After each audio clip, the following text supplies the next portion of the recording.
Dapat tumigil.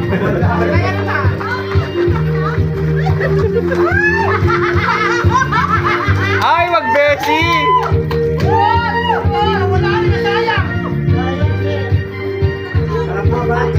Diretso yung kay Vicky. Sis, ba't ang dilaw nung sayo? Sarap mo, Jason! Yari kayo kay Bugsan daw yung picture.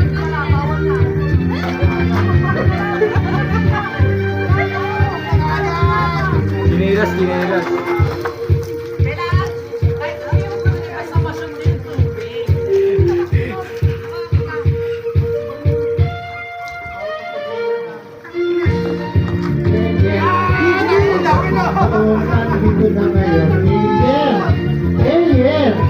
Sumali na kayo sa aming susunod